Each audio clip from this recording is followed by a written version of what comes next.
வன்னி அரசு வந்து கிறிஸ்தவர், ஒரு எத்துவாளி, ஒரு ஏமாற்றுக்காரர், ஒரு பித்தலாட்டக்காரர், ஒரு மோசடி பேர்வழி. பேர் சிந்தனை செல்வனி மாற்றி வச்சுக்கிட்டு ஊரை ஏமாத்திட்டு இந்து ஆதித்தொடர்னு வச்சு பித்தலாட்டங்க. இதெல்லாம் அயோக்கியத்தனம். இதெல்லாம் திருமாவளவனே வந்து இந்த இந்துக்களுக்கான பட்டியலினத்தில் உள்ள இந்துக்களுக்கான உரிமைகளை மதம் மாறி போனவங்களுக்கு பறிச்சு கொடுக்கக்கூடிய வேலையை தான் செய்துட்டு இருக்காரு. அதனால தான் நான் அவரை மாமா வளவன்னு சொல்றேன். மதமாற்ற கும்பலுக்கு மாமா வேலை பார்த்துட்டு இருக்காருன்னு சொல்றேன். கற்பனையில நான் எதுவுமே இந்த படத்துல எதுவுமே கற்பனையில வைக்கவே இல்லை. காம்பவுண்டுக்குள்ள நுழையும் போதே 33 கோடி தேவர்களும் பிசாசுகள்னு சொன்னாரு. அப்படியே படத்துல வச்சு 33 கோடி தேவர்களும் பிசாசுகள். என்கிட்ட வந்து நின்று பிட் நோட்ஸ் கொடுத்தாரு. இவ்வளவு பெரிய பொட்டு வச்சிருக்கேன். நம்ம வந்து கிறிஸ்தவர்களுக்கு எதிராக அப்படி இல்லை. நம்ம அந்த கதையில நம்ம எங்கேயுமே எதையுமே சொல்லலை. படத்துல இந்த மதமாற்ற கும்பல் இருக்குல்ல, அதாவது சும்மா இருக்கவன்ட்ட போய் இந்துக்காரன்ட்ட போய் நீ வந்து பிசாசை வழிபடுகிறா, நீ வந்து அது தப்பான இதை சாமியை கும்பிட்டுட்டு இருக்கா, நீ கும்பிடுற 33 கோடி தேவர்களும் பிசாசுகள் இப்படியெல்லாம் சொல்லி நீ வந்து இயேசுவை ஏற்றுக்கணும்னு சொல்லி பிரச்சாரம் பண்ணுறாங்களா மத வியாபாரிகள், அவங்களுக்கு எதிரான படம். அவங்களுக்கு எதிராக காட்சி அமைச்சிருக்கோம்.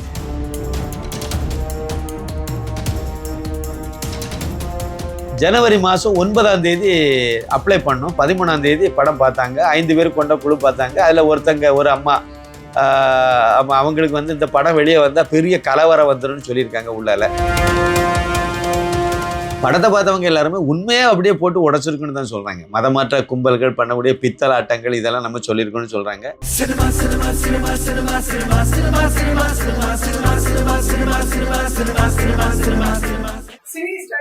சேனல் நேயர்களுக்கு அன்பு வணக்கம்.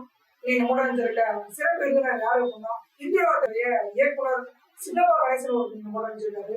அவர்கிட்ட கேட்டு பல விஷயங்கள் இந்த படத்தின் பற்றியும் இந்த படத்துக்கான வரவேற்பு பற்றியும் பல விஷயங்கள் கேட்டு தெரிஞ்சுக்குவாங்க. சார் வணக்கம். வணக்கம் வணக்கம் வணக்கம். சினி ஸ்டாட்டிக்ஸ் நேயர்களுக்கு எனது பணிவான வணக்கம். இந்தியோட திரைப்படம் நீங்க பெரிய அளவுல மக்களிடத்துல கொண்டு போய் சேர்த்துறீங்க. நீங்க பெரிய அளவு வெற்றி படமா தமிழகத்துல பேசக்கூடிய படமா வந்துட்டு இருக்கு. இந்த படத்தை பத்தி உங்களுக்கு வரக்கூடிய கமெண்ட்ஸ்ல எப்படி சார் இருக்கு? வரவேற்பு எப்படி இருக்கு? இல்லை, ஓவராலாக எல்லாருமே கொண்டாட தான் செய்கிறாங்க. அது யாருமே வந்து இந்த படத்தில் வந்து இதை இப்படி பண்ணியிருக்கலாம், இல்லைனா இதை இப்படி பண்ணியிருக்கலாம், அந்த மாதிரி எதுவுமே கமெண்ட்ஸ் சொன்னதே இல்லை. எல்லாருமே வயசு வித்தியாசம் இல்லாமல், அதாவது ஒரு 12 வயசு பெண் குழந்தையிலேருந்து ஆரம்பித்து 90 வயசுக்கு மேலே உள்ளவங்க எல்லாம் கூட பார்த்துட்டு ரொம்ப மெய்சிலித்து போனவங்க தான் நிறைய பேசியிருக்காங்க. படத்தில் வந்து முக்கியமான விஷயம் எல்லாரும் இயல்பாக நடிச்சிருக்காங்க அப்படின்னு ஒரு இதை எல்லாருமே அதை சொல்லிட்டாங்க. நேச்சுரலாக இருக்குது எல்லாமே. எல்லாம் பக்கத்து வீட்டுக்காரங்க மாதிரி இருக்குது நடித்தவங்க எல்லாருமே. புதுமுகங்களாக இருந்தாலும் எல்லாரும் சிறப்பாக நடிச்சிருக்காங்க அப்படிங்கிறத எல்லாரும் சொல்லிட்டாங்க. படத்தில் வந்து போர் அடிக்கலை அப்படிங்கிற கருத்தை எல்லாருமே பதிவு பண்ணியிருக்காங்க. போர் அடிக்கலை, ரொம்ப லேக் இல்லை, பயங்கர ஸ்பீடாக போகுது கதை. அதுவும் ஃபர்ஸ்ட் ஹாப்பை விட செகண்ட் ஹாப் இன்னும் வேகமாகவே போகுது. அதனால் ஓவராலாக படம் ரொம்ப நல்லா இருக்குது அப்படின்னு சொல்லி எல்லாரும் கொண்டாடிட்டாங்க. தேட்டருக்கு வந்திருந்தோன்னா இன்னும் நல்ல சிறப்பான வரவேற்பை பெற்றிருக்கும் அப்படிங்கிறதையும் எல்லாரும் சொல்லிகிட்டே இருந்தாங்க. தேட்டருக்கு கண்டிப்பாக கொண்டு வரணுங்கிறத நோக்கம். கண்டிப்பாக வரும், தேட்டருக்கு வரும். இனிமேல் இப்போ எலெக்ஷன்லாம் முடிஞ்சிட்டு கண்டிப்பாக இனிமேல் வந்து சென்சார் போர்டில் இனிமேல் படத்தை பார்ப்பாங்க. ரிவைசிங் கமிட்டியில் படத்தை பார்த்துட்டு சீக்கிரம் சர்டிஃபிகேட் கொடுப்பாங்க. கொடுத்த பிறகு தேட்டருக்கு கொண்டு வரக்கூடிய நடவடிக்கை கண்டிப்பாக எடுக்கணுங்கிறது தான் நம்முடைய நோக்கம். அதை நோக்கி தான் போயிட்டு இருக்கோம். இது வந்து ஒரு மதம் சார்ந்த விஷயத்தை, அதாவது பட்டியலின மக்களுடைய வழியை சார்ந்த விஷயத்தை நீங்க கொடுத்துருக்கீங்க. நீங்க அதை பத்தி பேசும்போது மக்களுக்கு அங்க இருக்கக்கூடிய மக்கள் அதை பத்தி என்ன சார் சொன்னாங்க? வந்து நம்ம ஷூட் பண்ணும்போது அவங்களுக்கு வந்து இதில் என்ன இருக்குன்னு யாருக்குமே தெரியாது. நடித்தவங்களுக்கே தெரியாது. பெரும்பாலானவங்களுக்கு வந்து கதாநாயகிட்ட கதையை சொல்லிட்டோம், டைலாக் இப்படியெல்லாம் இருக்குன்னு நம்ம எல்லாம் வெளிப்படையாக பேசிட்டோம். கதாநாயகி இந்த மாதிரி முக்கியமான கேரக்டருக்கு. மற்றவங்களுக்கெல்லாம் கதை என்னன்னு தெரியாது. அவுட்லைன் மட்டும் தெரியும். உள்ளால என்ன டைலாக், என்ன பேசியிருக்கேன், என்ன எடுத்திருக்கேன் எதுவுமே தெரியாது. இப்போ கோர்ட்டஸ் போர்ஷனில் வந்து மாஸ்டர் கனல் கண்ணன் அவங்களுக்கு வந்து அந்த போர்ஷனுக்கு வந்தாங்க, நடித்தாங்க, போயிட்டாங்க. உள்ளால பின்னாடி முதல் பாதியிலலாம் என்ன இருக்குது, அதில் என்ன விஷயத்த நம்ம பேசியிருக்கோங்கிறதெல்லாம் கதையை நான் அவர்கிட்ட பல தடவை சொல்லியிருக்கேன். இருந்தாலும் நம்ம கதை சொல்கிறது அந்த அளவுக்கு அவங்களுக்கு தெரியாது. திரையில் பார்க்கும்போது தானே அந்த இது கரெக்டாக புரியும். அந்த மாதிரி தான் இருந்துச்சு. படத்தை பார்த்த பிறகு வந்து குறிப்பாக தென் மாவட்டங்கள், அதாவது திருநெல்வேலி, கன்னியாகுமரி, தூத்துக்குடி, இந்த ஏரியாக்களில் நடக்கக்கூடிய மத மாற்றம் சம்பந்தமான நிறைய விஷயங்களை கோடிட்டு காட்டியிருக்கிறதுனால, வெளிப்படையாக போட்டு உடச்சி விட்டுருக்கிறதுனால அவங்கெல்லாம் வந்து ரொம்ப பாராட்ட தான் செய்தாங்க. அதாவது நிறைய பேர் சொல்லுவாங்க, இது வந்து கிறிஸ்தவ மத மாற்றத்தை இப்போ சொன்னதுனால கிறிஸ்தவங்க இந்த படத்தை ரொம்ப பார்க்க மாட்டாங்க, இல்லைன்னா முஸ்லீம்கள் வந்து இதை பார்க்க மாட்டாங்க அப்படிலாம் சொன்னாங்க. நேற்றை கூட பணம் அனுப்புன ஒருத்தருக்கு பேர் அப்துல் கலாம். அதுக்கு முன்னாடி நிறைய பேர் இதை மாதிரி முஸ்லீம் பேர்லேருந்து பணம் வந்துட்டு இருக்கு. நமக்கு அவங்க யாருன்னே தெரியாது, அடையாளமே தெரியாது. ஆனால் அவங்க 500 ரூபாய் 1000 ரூபாய் அந்த மாதிரி அனுப்பிடுறாங்க. கிறிஸ்டின்ஸும் நிறைய பேர் அனுப்புகிறாங்க. அதாவது கிறிஸ்தவங்க எல்லாம் சில பேர் அவங்க நான் பிறப்பாலே கிறிஸ்தவங்கன்னு சொல்லி எனக்கு அந்த ஸ்க்ரீன்ஷாட்டை அனுப்பி அதற்கு வாட்ஸ்அப்பில் அதுக்கு கமெண்ட்ஸ் கூட போட்டிருக்காங்க. அந்த மாதிரிலாம் அவங்க வந்து சொல்லியிருக்காங்க. படத்தை பார்த்தவங்க எல்லாருமே உண்மையாக அப்படியே போட்டு உடச்சிருக்குன்னு தான் சொல்கிறாங்க. மதமாற்ற கும்பல்கள் பண்ணக்கூடிய பித்தலாட்டங்கள் இதெல்லாம் நம்ம சொல்லியிருக்கோன்னு சொல்கிறாங்க. பட்டியலின சமுதாயத்தில் உள்ள மக்களுக்காக அவங்களுடைய உரிமைக்கான ஒரு போராட்டமாக தான் இந்த கதையை வந்து நம்ம பண்ணியிருந்தோம். இந்துவா இருந்தால் மட்டும்தான் பட்டியலினத்தில் இருக்க முடியும். எப்போ ஒருத்தர் கிறிஸ்தவராகவோ முஸ்லீமாவோ மதம் மாறி போயிட்டாரோ அப்போவே அவர் வந்து பிசி பட்டியலுக்கு போயிடுவார். எஸ்சி பட்டியலில் அவருக்கு இருக்க முடியாது. அப்போ அந்த விஷயத்தை தான் நம்ம இதில் ஹைலைட் பண்ணியிருக்கோம். அதுவும் குறிப்பாக பிசி அதாவது மதம் மாறி போன ஒருத்தர் இந்து ஆதி திராவிடர்னு சான்றிதழை வச்சு ஏமாற்றுறது மட்டும் இல்லை, ஒரிஜினலாக இந்துவாக இருக்கக்கூடியவங்களுடைய உரிமைகளையும் சலுகைகளையும் அபகரிக்கிறது அப்படிங்கிறது தான் மையக்கரு. முக்கியமாக இதில் இப்போ கூட சட்டசபை நடந்துட்டு இருக்கு. அதனால் அதை ஒட்டி ஒரு தகவலை சொல்லலாம். வன்னி அரசு அப்படிங்கிறவர் விடுதலை சிறுத்தைகள் கட்சியின் சார்பில் திண்டிவனம் தொகுதியிலிருந்து வெற்றி பெற்றிருக்கார். ஆனால் திண்டிவனம் தொகுதி தனித்தொகுதி, அது இந்துக்களுக்கான தொகுதி. தனித்தொகுதினாலே அது இந்துக்களுக்கான தொகுதி தான். அதில் கிறிஸ்தவங்களோ முஸ்லீம்களோ போட்டியிட முடியாது. இந்து ஆதி திராவிடர் இல்லைன்னா அதில் வரக்கூடிய மற்ற பிரிவினர் எதுவாக இருந்தாலும் சரி, எஸ்சி எஸ்டி அவ்வளோதான், பட்டியலினத்தில் இருக்கணும், அவ்வளோதான். அது எஸ்டிக்கும் தனி தொகுதி தான். அதனால் இதில் எஸ்சியில் வரக்கூடியவங்க மட்டும்தான் போட்டியிட முடியும்.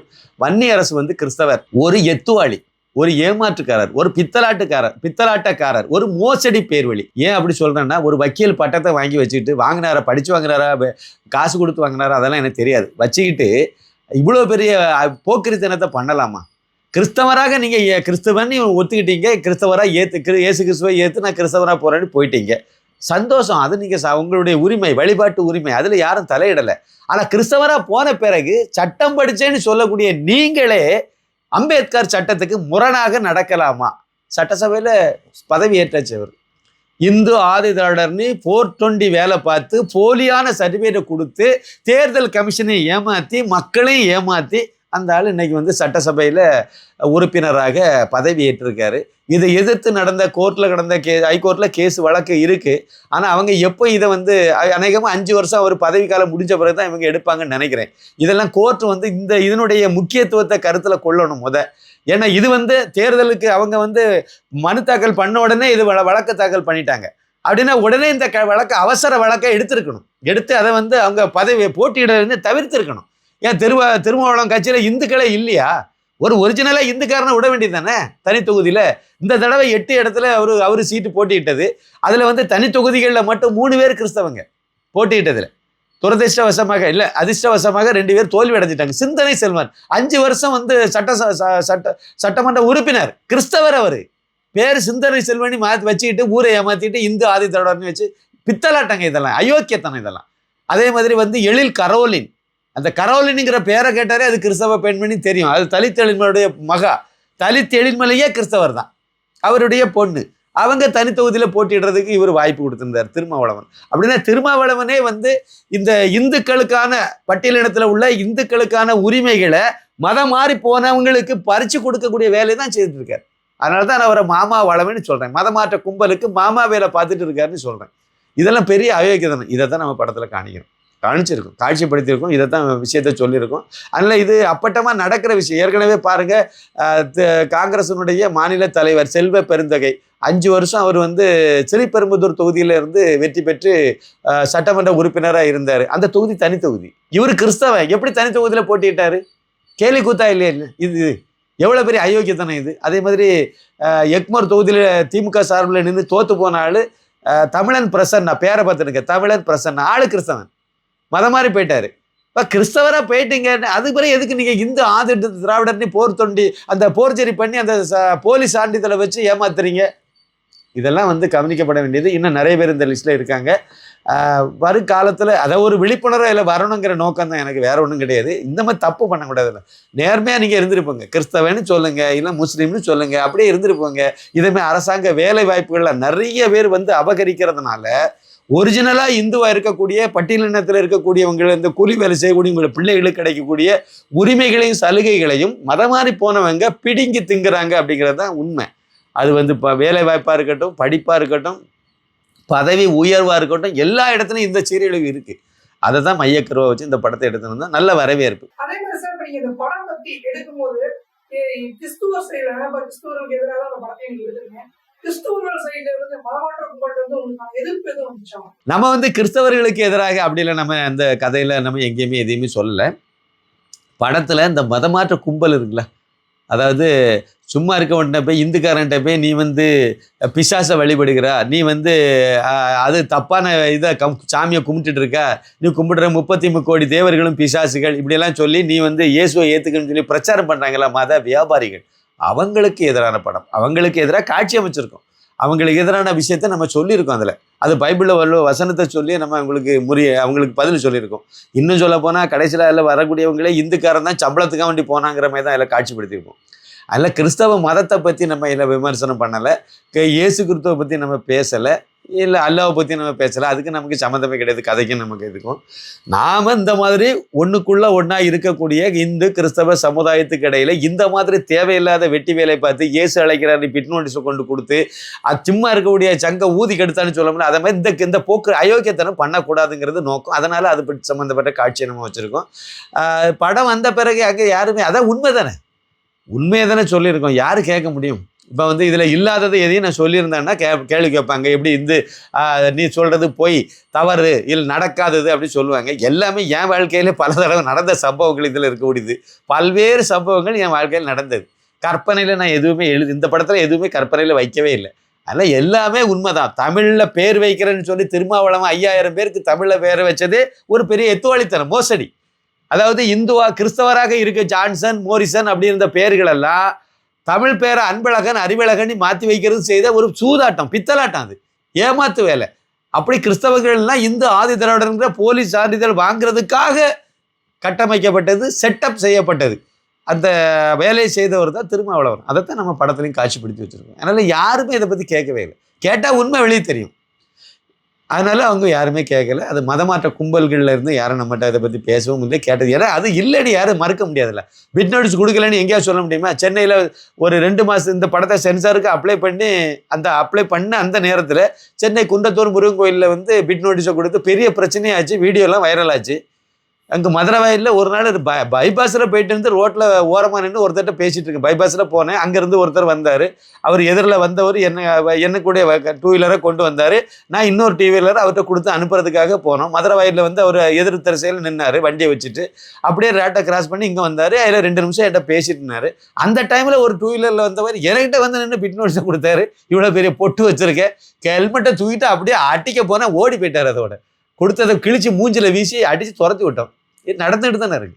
இது நடக்கலைன்னு எப்படி சொல்ல முடியும்? எல்லா இடமும் ஆவிச்சு ஸ்கூலுக்கு ஏத்தால, இது ஒரு சில வருஷங்களுக்கு முன்னாடி ஏத்தால உள்ள டீ கடை, வடபழனியில் ஆவிச்சு ஸ்கூலுக்கு சாலிகிராமம் ஆவிச்சு ஸ்கூலுக்கு நேரம் ஏத்தால ஒரு பெரிய பிரபலமான டீ கடை இருக்குது, பிஸியாக இருக்கும். அந்த டீ கடையில் அந்த டீ குடிக்க ஒரு நாள் நிற்கிறோம். அதுக்கு உள்ளால ஒரு சினிமா வேலை நடந்துட்டு இருந்தது. அதுக்கு உள்ளால நிறைய டப்பிங் தேட்டரு, ரெக்கார்டிங் தேட்டர்லாம் இருக்குது. அதுக்கு உள்ளால ஒரு இதில் வேலை நடந்துட்டு இருந்துச்சு. அதனால் அங்கே போய் டீ குடிச்சிட்டு ஒரு அம்மா நெத்தியில் பெரிய பொட்டு வச்சுட்டு பிட் நோட்டீஸ் கொண்டு என்கிட்ட கொடுக்குது. அந்த அம்மா இந்துக்காரி, ஏதோ சம்பளம் கொடுக்குறாங்க, அதனால கொண்டு கொடுத்தாங்க. பிடிச்சி நேரம் அந்த மசூதிகிட்ட, வடபழனி மசூதி இருக்கிற வாசலில் போய் கொடுன்னு சொல்லி துரத்தி விட்டோம். இதை மாதிரி எல்லா இடமும் கன்னியாகுமரியில் சங்கமம் இருக்குல்ல, முக்கடல் சங்கமிக்கக்கூடிய அந்த சங்கமத்தில் அந்த சங்கமத்தில் இருந்து காலை நினச்சிட்டு மேலே ஏறி வந்துட்டு இருக்கோம் 92. அதில் நின்று ஒருத்தர் பிட் நோட்டீஸ் கொடுக்குறான். அவன்கிட்ட இந்த பைபிளை பற்றி எதாவது கேட்டால் தெரியும், எல்லாம் சொல்லலாமே அப்படின்னா பைபிளை எடு வசனத்தை சொன்னேன்னா அவனால் சொல்ல முடியல. பேர் என்னன்னு கேட்டால் முருகன். இதெல்லாம் நம்ம நடந்தது தான். அதே மாதிரி நாங்கள் ஊரில் டியூஷன் சென்டர் நடத்தணும், ஓம் பராசக்தி டியூஷன் சென்டர்னு நடத்தணும். நான் காலேஜில் படித்து, அதாவது ஊரை விட்டு வெளியே வர்றது வரைக்கும் நடத்தணும். அதுக்கு பிறகு மார்ட்டின் நண்பன் நடத்திட்டு இருந்தான். அந்த டியூஷன் சென்டரில் ஒரு நாள் காலையில் நாங்கள் எல்லாம் அங்கே உள்ளே இருந்துகிட்டு இருக்கோம். காலையில் ஒரு 8-8:30 மணி அந்த மாதிரி இருக்கும். ஒருத்தர் காம்பவுண்டுக்குள்ளே நுழைஞ்சு வந்தார். காவி கலர், அதாவது விவேகானந்தர் மாதிரி ஒரு அங்கியை போட்டுட்டு காவி கலரில் போட்டுட்டு வந்தார், ஆரஞ்சு கலரில். உள்ள காம்பவுண்டுக்குள்ளே நுழையும் போதே 33 கோடி தேவர்களும் பிசாசுகள்னு சொன்னார். அப்படியே படத்தில் வச்சுருக்கோம். வச்சார். அவரை கூப்பிட்டு உட்கார வச்சு அவர்கிட்ட வந்து பைபிள்லேருந்து வசனத்தான் சொல்லுங்கன்னு சொன்னால் எதுவுமே தெரியல. பைபிள்லேருந்து நானே தான் அவர்கிட்ட எடுத்து கொடுத்து இதை படிக்கனா படிக்க தெரியல. எழுத படிக்க தெரியாத ஒருத்தர் அவருக்கு சம்பளம் கொடுத்து அவருக்கு ட்ரைனிங் கொடுத்து இந்த மாதிரி அனுப்பி விட்டுருக்காங்க கிறிஸ்தவ மிஷினரி மதமாற்ற கும்பல். அதைத்தான் நம்ம அதில் காட்சிப்படுத்தியிருக்கோம். அதனால் இதில் யாருமே நம்மகிட்ட வந்து இது வரைக்கும் கேட்டதும் கிடையாது, கேட்க போகிறதும் கிடையாது. ஏன்னா அதில் இருக்கிறது ஏதாவது பொய்யா இருந்ததுன்னா சொல்லலாம். கமெண்ட் செக்ஷன்லேயே யாராலையும் சரியாக பேச முடியல. வேற அது பார்ப்பான், அது வந்து ஆரியன், இப்படி தான் ஏதாவது சம்மந்தம் இல்லாமல் கமெண்ட் செக்ஷனில் ஒரு சிலர் பேசியிருக்காங்களே ஒழிய, மற்றபடி வந்து இதில் உள்ள இந்த குறிப்பிட்ட இந்த கருத்து தப்பு, இது நடக்காதது, இது எந்த சர்ச்சிலையும் சொல்ல மாட்டாங்க, இதில் எந்த சர்ச்சிலையும் கிடையாது அப்படின்லாம் சொல்ல முடியாது. அப்படி யாருமே சொல்லலை. எல்லாம் ஊரில் நடக்கிறது தானே. பிட் நோட்ஸ் கொடுக்கலன்னு எவன் சொல்லுவான்? அது யாராவது சொல்ல முடியுமா? தமிழ்நாடு முழுக்க கொடுத்துட்டு இருக்காங்க. அதே மாதிரி இந்த படத்துக்கு வந்து சென்சார் போர்டு மிகப்பெரிய ஒரு விஷயமா போயிட்டே இருந்துச்சு. ஜனநாயகன் படமும் இந்த படமும் கிட்டத்தட்ட ஒரே நேரத்தில் அதனால ஒரு சர்ச்சையா போயிட்டே இருந்துச்சு. சென்சார் போர்டு சர்டிஃபிகேட் வாங்குறதுல இந்த என்ன மாதிரி பிரச்சனைகள் சார் வந்துச்சு? அதாவது ஜனநாயகன் வந்து டிசம்பர் மாதம் 18 சென்சாருக்கு அப்ளை பண்ணிட்டாங்க. அப்ளை பண்ணி அதில் வந்து கடைசியில் அதில் சில விஷயங்கள்னால அது ரிவைசிங் கமிட்டிக்குன்னு போச்சுது. திருப்பி அது ரிவைசிங் கமிட்டிக்கு போனேன்னா டீட்டெயிலாக பேச டைம் எடுக்கும், பல தடவை பேசிட்டோம், அதனால சுருக்கமாக சொல்லிடுறேன். ரிவைசிங் கமிட்டிக்கு அந்த படம் போச்சுது. போன உடனே அவங்க அதை எதிர்த்து கோர்ட்டுக்கு போனாங்க. நம்ம படம் வந்து ஜனவரி மாதம் 9 அப்ளை பண்ணோம், 13 படம் பார்த்தாங்க. 5 பேர் கொண்ட குழு பார்த்தாங்க. அதில் ஒரு அம்மா அவங்களுக்கு வந்து இந்த படம் வெளியே வந்தால் பெரிய கலவரம் வந்துடும் சொல்லியிருக்காங்க. உள்ளால நம்மளை அலோவ் பண்ண மாட்டாங்க. உள்ளால அவங்களுக்குள்ள டிஸ்கஸ் பண்ணும்போது இந்த வார்த்தையை பயன்படுத்தியிருக்காங்க. கிறிஸ்தவங்கெல்லாம் எவ்வளோ நல்லவங்க தெரியுமான்னு பேசியிருக்காங்க. நல்லவங்க தெரியுமா? நான் கிறிஸ்தவங்களை பற்றியே சொல்லலையே, மதமாற்ற கும்பலை, அந்த மதவெறி கும்பலை பற்றி தானே நம்ம பேசியிருக்கோம். அது இந்த மாதிரி அவங்க நிறைய விஷயத்தை சொல்லி, அதனால் இந்த படத்துக்கு எதிராக அவங்க கருத்து சொன்னதுனால இந்த படத்தை ரிவைசிங் கமிட்டிக்குன்னு சொல்லி முடிவு பண்ணி அனுப்புனாங்க. ஓகே, ரிவைசிங் கமிட்டியில் படம் பாருங்கன்னு சொல்லிட்டு நாங்களும் வந்து அதுக்கு வெயிட் பண்ணிட்டு இருந்தோம். ஜனவரி 22 ஆன்லைனில் ரிவைசிங் கமிட்டிக்கான விண்டோ ஒன்று ஓப்பன் ஆகும். அது ஓப்பன் ஆச்சு. உடனே நாங்கள் ரிவைசிங் கமிட்டியை நாங்கள் அப்ளை பண்ணிட்டோம். அப்ளை பண்ணி விட்ட ஜனவரி 22 ஜனநாயகன் படம் என்ன நடந்ததுன்னா, அவங்க கோர்ட்டுக்கெல்லாம் போயிட்டு பிப்ரவரி மாதம் கடைசியில் கோர்ட்டில் இருந்து வழக்கெல்லாம் வாபஸ் வாங்கிட்டு அவங்க வந்து ரிவைசிங் கமிட்டிக்கு அவங்களும் அப்ளை பண்ணாங்க. அப்புறம் அதுக்கு பிறகு தான் பண்ணாங்க. அப்போது ஒரு மாதத்துக்கு பின்னாடி தான் ஜனநாயகன் படம் வந்து ரிவைசிங் கமிட்டிக்கு அப்ளை செய்யப்பட்டது. நாம் வந்து ஜனவரி 22 ரிவைசிங் கமிட்டிக்கு அப்ளை பண்ணிட்டோம். ஆனால் அந்த இதை வந்து அப்படியே இழுன்னு இழுத்து அப்படியே கொண்டு போய் மார்ச் மாதம் 18 மும்பையில் வச்சு படம் பார்த்து கிட்டத்தட்ட 58 நாள், 2 மாதம். அது ஏன் இழுத்துட்டு போனாங்க அப்படிங்கிறதெல்லாம் நமக்கு தெரியல. ஏதோ போகுது நம்மளும் பொறுமைன்னு போயிட்டே இருந்தோம். கடைசியில் தான் தெரிஞ்சது அந்த துறையினுடைய இணை அமைச்சராக இருக்க டாக்டர் எல் முருகன் தான் வந்து இந்த படத்தை நாசம் பண்ணிட்டாரு அப்படிங்கிறது தெரிஞ்சுது. இன்னும் யாரெல்லாம் துணை போன இருக்கு பார்ப்போம். அதில் வந்து இவர் வந்து அந்த வேலையை பார்த்துட்டாரு அப்படின்னு தெரிஞ்சுது. அண்ணாமலைக்கு நம்ம தீவிரமாக ஆதரவாக இருக்கோம் அப்படிங்கிறத ஒரு காரணமாக வச்சுட்டு நம்மளே ஏதோ பழிவங்கிறத நினச்சிட்டு நம்மளே பிஜேபிக்கு இது ஏதோ ஒரு வகையில் உதவும், இந்து தர்மத்துக்கு உதவும், தேசியவாதிகளுக்கு சாதகமாக ஒரு விழிப்புணர்வை ஏற்படுத்தும் இந்துக்கள் மத்தியில். எலெக்ஷனுக்கு முன்னாடி வந்தால் 4 ஓட்டு பிஜேபி கிடைக்கும், படம் பார்த்தவங்களுக்கு எல்லாத்துக்கும் ஒத்துக்குவாங்க, கிடைக்குங்கிற நம்பிக்கையில் நம்ம முயற்சி பண்ணால் அந்த துறையின்னு நம்மளுக்காக ஒருத்தர் அமைச்சராக உட்கார வச்சா அந்த இந்த வேலையை பார்த்து வச்சுக்கிட்டாரு. சரி, ஒளிஞ்சு போட்டு சொல்லி விட்டுட்டு அதுக்கு பிறகு அந்தால பார்த்தோம். இனிமேல் அடுத்த ஆப்ஷன் என்னென்னு பார்க்கும்போது கண்டிப்பாக மும்பையில் படத்தை பார்த்துட்டு அவங்க என்ன சொல்லிட்டாங்கன்னா, இது வந்து அரசியல் வசனங்கள்லாம் இருக்கிறதுனால, தேர்தல் தமிழகத்தில் நடக்கிறதுனால இது தமிழ் படம், ஆகவே இப்போ வந்து நாங்கள் இதை கொடுக்க முடியாது, இதை ஸ்கிப் பண்ணிடுறோம், அந்த படம் பார்த்ததை ஸ்கிப் பண்ணிடுறோம். எலெக்ஷன்லாம் முடிஞ்ச பிறகு தேர்தல் நடத்தை விதிமுறைகளெல்லாம் அதாவது நீக்கின பிறகு மறுபடியும் கமிட்டி ஆரம்பித்து சென்னையில் நாங்கள் படத்தை பார்த்து உங்களுக்கு சர்டிஃபிகேட் கொடுக்கோம். எதுக்கு மும்பையில் இதை பார்த்தாங்கன்னு எனக்கு புரியாத புதிராக இருக்குது. 10 பேர் கொண்ட குழு படத்தை பார்க்க வந்தாங்க. இன்னொரு விஷயம், மார்ச் மாதம் 17 வந்து ஜனநாயகன் மத்தியானத்துக்கு மேலே அதே சென்சார் போர்டு இதில் அலுவலகத்தில் அதே தேட்டரில் பார்த்தாங்க. அது 1 மாதத்துக்கு பின்னாடி ரிவைசிங் கமிட்டி இப்போ அப்ளை பண்ணப்பட்ட படம், 1 மாதத்துக்கு முன்னாடியே பண்ண படம் இந்துடா. ஆனால் வந்து இந்த படத்தை பார்க்கல. 2வது நாள், அதாவது 18 மார்ச் 18 மத்தியானம் 12:30 மணிக்கு பார்த்தாங்க. இந்த ஒரு நாள் அதை என்னால் சீனியாரிட்டின்னு ஒன்று இருக்குல்ல, நாங்கள் வந்து ஃபஸ்ட்லேயே 1 மாதத்துக்கு முன்னாடியே அப்ளை பண்ணிட்டோம். ஏன் வந்து நம்ம படத்தை 2வது நாள் பார்த்தாங்கங்கிற விஷயம்லாம் எனக்கு தெரியல. அப்புறம் மும்பையில் வச்சு ஏன் பார்த்தாங்கன்னு எனக்கு புரியல. ஒரே குழு தான், 10 பேர். 10 நான் நினச்சேன் மும்பையில் பார்க்குறாங்க, அப்போ மும்பையில் உள்ள குழு அங்கே நிறைய தமிழர்கள் இருக்கனால சென்சார் போர்டில் உறுப்பினராக மும்பையிலையும் நிறைய பேர் இருப்பாங்களா, இருக்கும். அதனால் அவங்க வந்து படத்தை பார்ப்பாங்கன்னு நினச்சிட்டு நாங்கள் இங்கேருந்து ஆர்டிஸ்ட்கெல்லாம் தூக்கிட்டு அடிச்சு பிறண்டு ஓடி போய் ஃப்ளைட்டில் டிக்கெட்டு போட்டு போய் அங்கே போய் ரூம் எல்லாம் போட்டு தாங்கி போன உடனே ரூம் போடல, போய் அங்கே போய் ஆர்டிஸ்க்கு கொடுத்து முதல் காப்பி பண்ணணும் அவங்க. அதில் ஏதாவது கோளாறு எரர் ஏதாவது இருந்துச்சுன்னா அது வேற பிரச்சனை. அதனால் இன்னொரு காப்பியும் எக்ஸ்ட்ரா கொண்டு போய் இதெல்லாம் பண்ணி இவ்வளோ மெனக்கெட்டு அங்கே போய் பார்த்தா அங்கே ஜனநாயகன்னு படம் பார்த்துட்டு இருக்காங்க. அந்த சரி ரைட்டு, அதே தேட்டர் தான். சரி, அதனுடைய டைரக்டர் இருக்கார், மேனேஜர் இருக்கார், மற்ற எனக்கு யாருன்னு தெரியாது. அந்த மேனேஜர்லாம் வந்து அது இந்த படத்துக்கு தானே தெரியாது. அப்புறம் ஒரு குறிப்பிட்ட நேரத்துக்கு பிறகு தான் தெரிய ஆரம்பிச்சு, நமக்கே ரொம்ப கடுப்பாயிட்டோம். சரி இருந்தாலும் ஒளிஞ்சு போங்கன்னு சொல்லி விட்டுட்டு படம் பார்த்தேன். இல்லை என்ன எனக்கு விஷயம்னா, நாள் அந்த படத்தை பார்த்தது யாருன்னு நமக்கு தெரியாது. 10 பேரை கொண்ட குழுன்னு மட்டும் தெரியும். நான் அவங்கள்ட்ட நம்ம காண்டாக்ட் பண்ணக்கூடாது, காண்டாக்ட் பண்ணவும் இல்லை நமக்கு. 2வது நாள் அதே குழு தான் நம்ம படத்தை பார்த்தாங்க. 10 பேருக்கு இங்கேருந்து டிக்கெட் போட்டு ஃப்ளைட்டில் மும்பை கூட்டிகிட்டு போயிட்டாங்க. மும்பையில் தங்க வச்சுட்டாங்க. மும்பையில் சாப்பாடுலாம் வாங்கி கொடுத்துட்டாங்க. நாள் ஜனநாயகன் படம் பார்த்தாச்சு. 2வது அவ்வளோ பேரும் அங்கேயே தங்கிட்டாங்க நைட்டு. அவ்வளோ பேரும் மறுநாள் வந்து தேட்டரில் வந்து படத்தை பார்த்தாங்க. பார்த்துட்டு சாப்பிட்டுட்டு அன்னைக்கு சாயந்தரம் ஃப்ளைட்டில் சென்னைக்கு வந்ததாக சொன்னாங்க. இப்போ எனக்கு என்ன இதுன்னா, 10 பேருமே சென்னை வாசி தானே, சென்னையிலேருந்து தானே வந்து தமிழ்நாட்டிலேருந்து தான் வந்தாங்க. சென்னையிலேருந்து தான் ஃப்ளைட் டிக்கெட் போட்டிருக்காங்க 10 பேருக்குமே. 10 பேரும் இங்கே பார்த்துருக்கலாமே, சென்னையிலே படம் பார்த்துருக்கலாமே. இதே 2 படத்தையும் சென்னையிலே பார்த்துருக்க அப்படி தான் பிளான் பண்ணாங்க. 9ஆம் தேதி பார்க்குறதா இருந்துச்சு. காலையில் நம்ம படம் இந்துடா பார்க்குறதா, மார்ச் மாதம் 9ஆம் தேதி காலையில் நம்ம படம் பார்க்குறதா நமக்கு தகவல் கொடுத்தாங்க. அப்புறம் வந்து 8ஆம் தேதி நைட்டு வந்து இல்லை 17ஆம் தேதின்னு மாற்றி வச்சாங்க. சரி 8ஆம் தேதி காலையில் 9ஆம் தேதி காலையில் படம் பார்க்குறேன்னு சொல்லும்போது அந்த டேட்டெல்லாம் தாண்டின பிறகு அன்னைக்கு வந்து அங்கே என்ன படம் மத்தியானத்துக்கு மேலே ஒரு படம் இருக்குன்னு எங்களுக்கு தெரிய வந்துச்சு. அது என்ன படம்னு பார்க்கும்போது எல்லாம் முடிஞ்ச பிறகு பார்க்கும்போது அது ஜனநாயகன். Right, okay. அப்புறம் நமக்கே ஒரு பொது அறிவு இருக்குல்ல, 2 படமும் வந்து ரிவர்சிங் கமிட்டியில் இருக்குங்கிறது நமக்கு தெரியும். சரி பரவாயில்ல, அதுவும் இதுதான் காலையில் நம்ம படம் மத்தியானத்துக்கு மேலே அதுன்னு நினச்சோம். அப்படியே 17ஆம் தேதின்னு மாற்றி வச்சாங்க. சரி சென்னையில் தான் நடக்கும்னு எதிர்பார்த்துட்டு இருந்தால் 17ஆம் தேதிக்கு ஒரு 2 நாளைக்கு முன்னாடி ஃபோன் அடிச்சு, இல்லை மும்பையில் 18ஆம் தேதி உங்கள் படத்தை என்னங்க ஏங்க இந்த மாதிரிலாம் அலைக்கழிக்கிறேன்னா, நான் அதிகாரிகிட்ட பிடிச்சி நல்ல திட்டம் தான் செய்தேன் நான். இது தப்பு இல்லை. நீங்கள் வந்து ஒரு லோ பட்ஜெட் படத்தை போட்டு சின்ன பின்னமாக சிதைச்சு இங்கேருந்து மும்பைக்கு அலைக்கழிச்சு இப்போ கேட்டால் பாஜக கவர்மெண்ட்டுன்னு வேறு சொல்லிட்டு, இல்லை வேறு தமிழ்நாட்டில் உள்ள பிஜேபி அமைச்சர் தான் இணை அமைச்சர்னு சொல்லிட்டு கடைசியில் பார்த்தா அவர் தான் சூத்திரதாரியாக இருந்திருக்காரு. சரி என்னென்ன ஒளிஞ்சுப்போங்கன்னு சொல்லிட்டு வந்தால் இதில் எல்லாம் அரசாங்கத்துக்கு தேவையில்லாத வெட்டி செலவுன்னு தான் நான் சொல்லுவேன். 10 பேருக்கு சென்னையிலேருந்து மும்பைக்கு ஃப்ளைட் டிக்கெட்டு. அது நாங்கள் தங்கினது ஏதோ 10-20 கிலோமீட்டருக்கு அவுட்டரில் போய் தங்கிட்டு இருந்தோம். அங்கேயே 3000க்கு மேலே வாடகை, ஒரு ரூம் வாடகை 3000க்கு மேலே. இவங்க வந்து மெயினில் தங்கியிருப்பாங்க. ஏன்னா இது கவர்மெண்ட் தானே செலவு பண்ணுது. கண்டிப்பாக 15,000 அந்த மாதிரி ரூம் வாடகையே இருந்திருக்கும். ஒரு ரூம் வாடகை 15,000, அதுக்கு மேலே தான், அது கீழே இருக்க வாய்ப்பே இல்லை. அவங்க அவ்வளோ பேரும் ஒரு நாள் தங்க வச்சு, ஒரு நாள் 2 நாள் தங்க வச்சு, அவ்வளோ இருக்க சாப்பாடு எல்லாமே காஸ்ட்லி அங்கே மும்பையில் நம்மளை விட.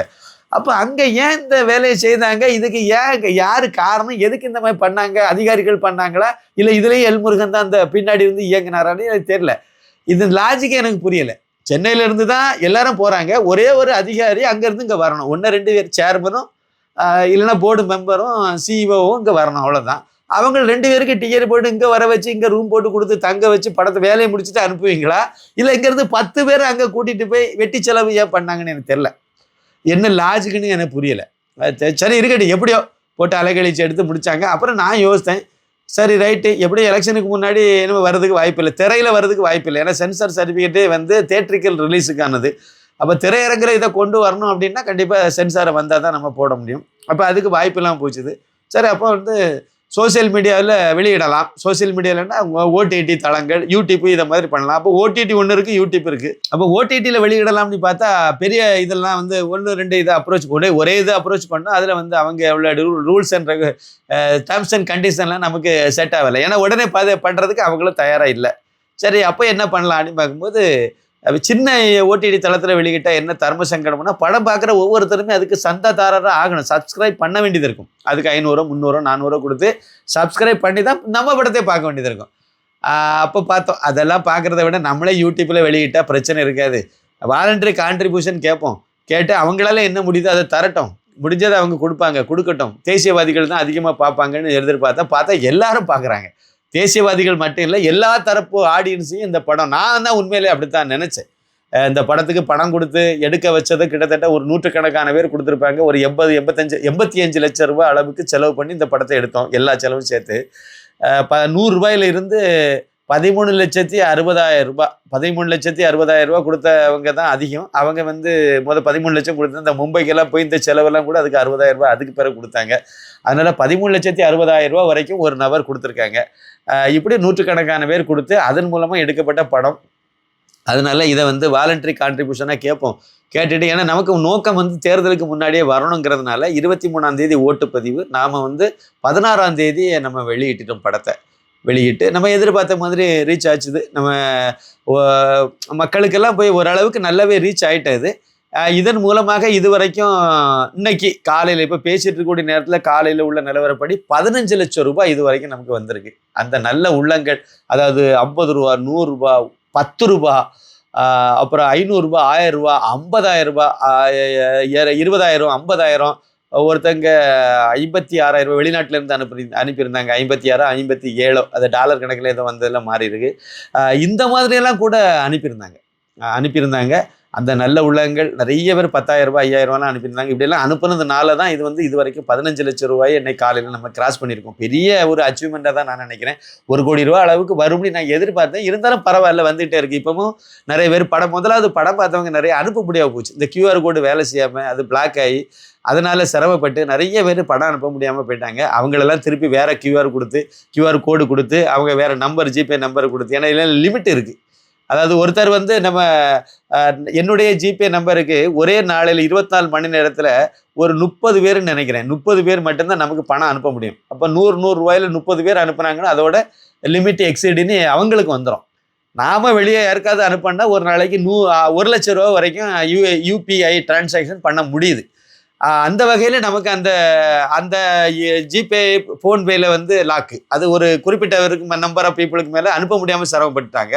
QR கோடை ஸ்கேன் பண்ணி போகும்போது அதுலேயும் ஒரு பிரச்சனை ஆகி போச்சுது. அது பேங்கிங் சைடில் உள்ள ஒரு பெரிய கோளாறு. மேனேஜர் அந்த அளவு கூறு கட்டவங்களெல்லாம் மேனேஜரை வச்சுருக்காங்க. என்னத்தை செய்ய, சரி ஒளிஞ்சு போங்கன்னு விட்டுட்டு அந்த பழையபடி வேற ஒரு அக்கௌண்ட்டை ஓப்பன் பண்ணி புது QR கோடை கொடுத்து அது அன்லிமிட்டு, எவ்வளோ பேர் வேணாலும் ஒரே டைமில் 24 மணி நேரத்தில் எவ்வளோ பேர், பல 100 பேர் அனுப்புனாலும் அது பிரச்சனை இல்லாமல் இருந்துச்சு. அதுதான் இப்போ கை கொடுத்துட்டு வருது. அதன் மூலமாக ஏற்கனவே படம் பார்த்தவங்க, நமக்கு ஏதாவது படம் அனுப்பணும்னு நினச்சிருந்தவங்க, ஆனால் வந்து அதுக்கு பிறகு அனுப்ப முடியாமல் இருந்திருப்பாங்க. பல தடவை ட்ரை பண்ணி அனுப்ப முடியாமல் இருந்திருப்பாங்க. அதுக்கு பிறகு இப்போதைக்கு நம்ம சில வீடியோக்களில் நம்ம அதை போடும்போது அதை பார்த்து அதை ஸ்கேன் பண்ணி அனுப்புகிறவங்க இப்போ அனுப்பிட்டு இருக்காங்க. வந்துட்டு இருக்கு. இன்னைக்கு கூட 1 லட்சம் ரூபாய்க்கு மேலே இன்னைக்கு, அதாவது நேற்றுலேருந்து நேற்றுக்கு ஒவ்வொரு நாளும் காலையிலே செக் பண்ணி பார்ப்போம். அதில் பார்க்கும்போது இன்னைக்கு நம்ம 15 கிராஸ் பண்ணும்போது கிட்டத்தட்ட 1,20,000 ரூபாய்கிட்ட வந்து அனுப்பியிருக்காங்க. அதனால் நிறைய பேர் வந்து நமக்கு உதவுறதுக்கு வாலண்டரி கான்ட்ரிபியூஷன் கொடுக்கறதுக்கு தயாராக இருக்காங்க, கொடுத்துட்ருக்காங்க. இப்போ 15 லட்ச ரூபா வந்திருக்கு. இன்னும் அப்படியே கொஞ்சம் கொஞ்சமாக நம்ம வந்து இது பண்ணணுங்கிறத நம்முடைய நோக்கம். இந்த நேரத்தில் ஒரு நேயர்களுக்கு ஒரு சின்ன வேண்டுகோள்னு வைக்கிறேன். இதில் வந்து ஒரு QR கோடு கொடுக்குறோம். அந்த QR கோடுக்கு உங்களால் முடிஞ்ச வாலண்டரி கான்ட்ரிபியூஷனை நீங்கள் அவசியம் பண்ணணுங்கிறது என்னுடைய எதிர்பார்ப்பு. அவசியம் பண்ணுங்கள். 2 ஜிபே நம்பரும் கொடுக்குறோம். 9094239666 இது ஒரு நம்பர். இன்னொரு நம்பர் 9092345641. இந்த 2 நம்பரும் ஜிபே நம்பர், ஃபோன்பே நம்பர் ரெண்டுமே இதே நம்பர் தான். QR கோடையும் நீங்கள் பார்த்துருங்க. பார்த்து இந்த QR கோடுக்கு ஸ்கேன் பண்ணி அனுப்புகிறவங்க அதை கூட நீங்கள் செய்யணும். அவசியம் நீங்கள் இந்துடா படத்தை இது வரைக்கும் பார்க்காதவங்க கட்டாயம் பாருங்கள். 2 மணி நேரம் 23 நிமிஷம் அவசியம் பாருங்கள். ஒரு 1/4 மணி நேரம் பாருங்கள், அப்புறம் உங்களுக்கே தெரியும் என்ன சொல்ல வரோம் அப்படின்னு. ஒரு 10 நிமிஷம் பார்த்தாலே போதும். பார்த்தாலே உங்களுக்கு அது தெரிஞ்சிடும். அது அவசியம் பார்க்கணுங்கிறது என்னுடைய கோரிக்கை. ஒருவேளை நீங்கள் ஏற்கனவே பார்த்துட்டீங்க அப்படின்னா இதை ஒரு 4 பேருக்கு அனுப்பி விட்டீங்கன்னா அது ரொம்ப நல்லா இருக்கும். நிறைய பேருக்கு இது போய் சேரணும். இது நல்ல ஒரு விழிப்புணர்வை ஏற்படுத்துது. அதனால கண்டிப்பாக போர் அடிக்காது. நிச்சயமாக போர் அடி. படத்தை பார்த்தா உங்களுக்கே தெரிஞ்சிடும். அதில் அவசியம் இதை எனக்கு ஒத்துழைப்பு தரணும்னு சொல்லி இந்த நேரத்தில் நான் ஒரு கோரிக்கையாக நான் இதை வைக்கிறேன். பல கருத்துக்கள் நம்ம நேயரோட பயந்துக்கிட்டீங்க. ரொம்பவே நன்றிங்க சார். மிக்க நன்றி. வணக்கம்.